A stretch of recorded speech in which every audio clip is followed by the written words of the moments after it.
नमस्कार दोस्तों, फिर से स्वागत है आप सभी के आपके अपने चैनल बुद्धा स्टोरी में। सबसे बड़ी ताकत पहले से तुम्हारे पास है। कहानी शुरू होती है जब गौतम बुद्ध अपने शिष्यों के साथ लंबा सफर तय करके एक सुंदर गांव पहुंचे। गौतम बुद्ध ने कुछ दिन उसी गांव में रुकने का निश्चय किया।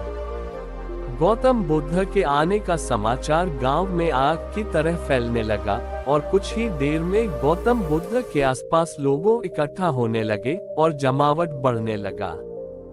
लोग कई तरह की समस्या लेकर वहां आने लगे। तभी एक बुजुर्ग रोते हुए गौतम बुद्ध के पास आए और कहा है, तथागत, मेरा बेटा कुछ काम नहीं करता, गरीबी और कठिनाइयों के लिए ईश्वर को दिन रात कोसता रहता है।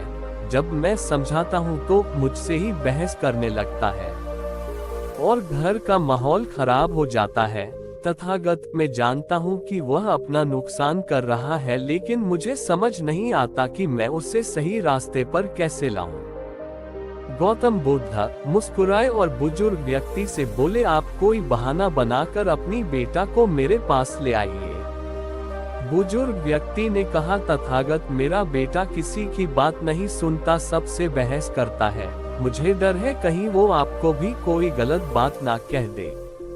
बुद्ध मुस्कुराए और बोले, चिंता मत करो, तुम बस उससे कहना कि मैं उसकी सारी समस्याओं का समाधान कर दूंगा। गौतम बुद्ध की बात सुनकर कुछ लोग बुजुर्ग के साथ उसके बेटे को बुलाने के लिए चल पड़े। दोपहर का समय था, लड़का अपने कमरे में सो रहा था। घर पहुंचते ही सबने उसे जगाया और उसे समझाना शुरू किया, लेकिन लड़का साथ चलने को तैयार नहीं हुआ। वो बस एक ही बात दोहराता रहता कि सारे साधु पाखंडी और नकली होते हैं, मैं इनकी बातों में आने वाला नहीं।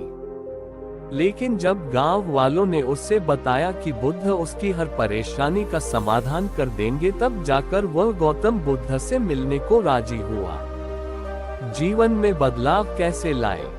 अपने बेटे को लेकर जब बुजुर्ग व्यक्ति ने गौतम बुद्ध के पास पहुंचे तो लड़का बुद्ध को उल्टा बोलने लगा, किस बात के लिए आपने मुझे यहाँ बुलाया? अगर आप ये चाहते हो कि मैं ईश्वर को कोसना बंद कर दूं, तो मैं ऐसा कभी नहीं करूंगा, क्योंकि ईश्वर ने मुझे इस बेकार शरीर के अलावा दिया ही क्या है।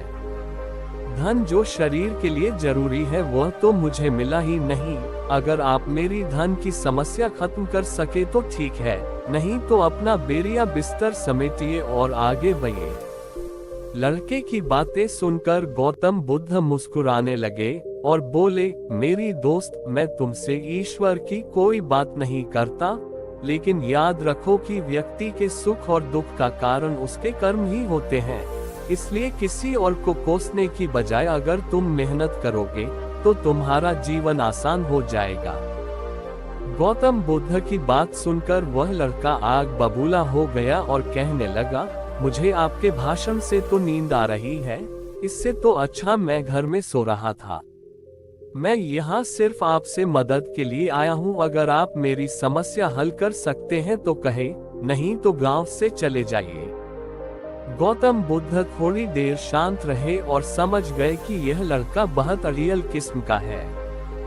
गौतम बुद्ध उस नौजवान से बोले, मैं एक राजा को जानता हूँ और तुम्हें उससे धन दिलवा सकता हूँ, जिससे न तुम केवल व्यापार वगैरह कर सको, बल्कि इतना धन मिलेगा कि तुम अमीर बन जाओगे, लेकिन बदले में तुम्हें भी उससे कुछ देना होगा।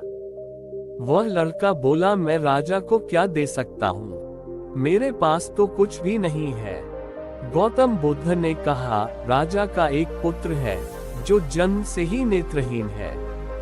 राजवैदी ने कहा है कि अगर राजकुमार को किसी जीवित व्यक्ति की आंखें मिल जाए तब वो ठीक हो सकता है। अगर तुम अपनी दोनों आंखें राजकुमार को दे दो तो राजा तुम्हें तुम्हारी वजन के बराबर सोने के सिक्के देंगे। फिर तुम अपना जीवन आराम से बिता सकते हो। ये सुनते ही डर के कारण लड़के ने आंखों पर हाथ रख लिए और जोर से कहा, यह आप क्या बोल रहे हैं? जीते जी कोई अपनी आंखें कैसे दे सकता है? कोई कितना भी धन क्यों ना दे, मैं अपनी आंखें नहीं दे सकता। गौतम बुद्ध बोले, कोई बात नहीं, दो नहीं तो सिर्फ एक ही आंख दे दो, फिर भी मैं तुम्हें तुम्हारी वजन के बराबर सोने के सिक्के दिलवा दूंगा। वह लड़का फिर जमकर बोला, आप ये कैसी बातें कर रहे हैं? मुझे सोने का चाहे जितने सिक्के मिल जाए, मैं अपनी एक भी आंख नहीं दे सकता। मेरी आंखें अनमोल है। गौतम बुद्ध ने कहा, अगर तुमको और धन चाहिए तो बोलो, राजा मना नहीं करेगा। तो लड़का बोला, मेरी आंखें अमूल्य है, कृपया आप ये कहना बंद कर दें। मुझे किसी भी कीमत पर अपनी आंखें नहीं बेचनी।